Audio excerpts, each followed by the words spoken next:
Yo VC, what's up? Bob here. Welcome to the Bob Bradley YouTube channel.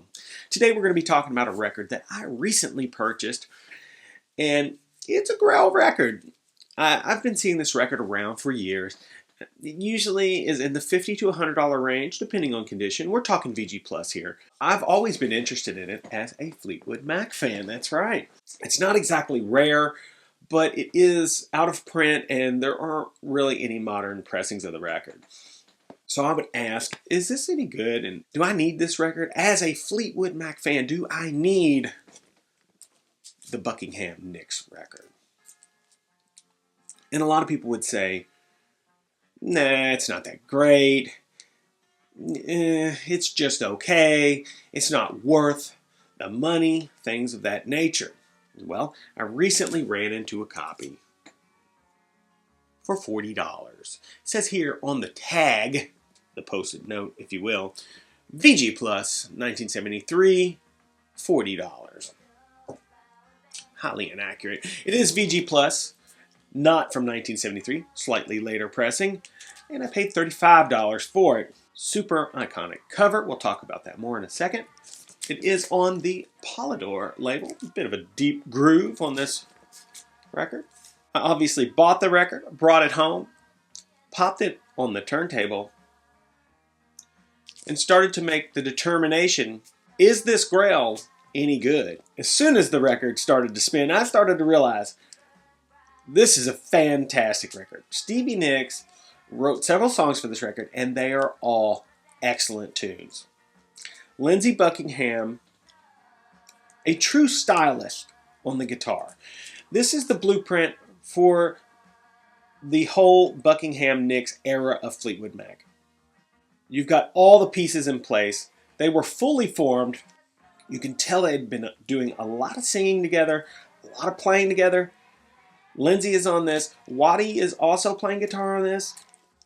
Stevie is in top form. It's a great record. Recording quality, it's not on the Fleetwood Mac level. Probably didn't have the resources that Fleetwood Mac had, but it's still pretty good.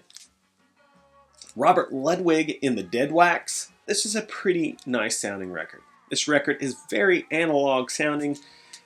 You can really hear the sound of tape, very, very 70s sounding recording. The drum sound is that typical muffled toms, which carries on through the Fleetwood Mac era.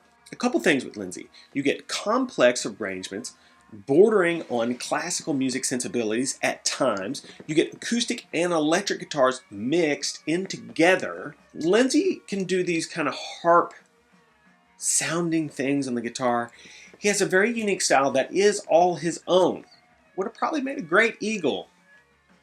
You know, I think he would have fit right into that crew. Not only do they like the acoustic and electric thing, they always like to seem to fight with each other a lot. Stevie Nicks has a very unique and iconic tone to her voice. She is an amazing singer. If you listen to any of the isolated tracks from the Fleetwood Mac era, they will absolutely blow you away. Standout tunes on this: Long Distance Winner, Frozen Love, Races Are Run. I mean, this is killer stuff. There's an acoustic solo track on here that is incredible. This cover right here. Stevie Nicks did not want to take this photo. She bought a very expensive blouse for the shoot.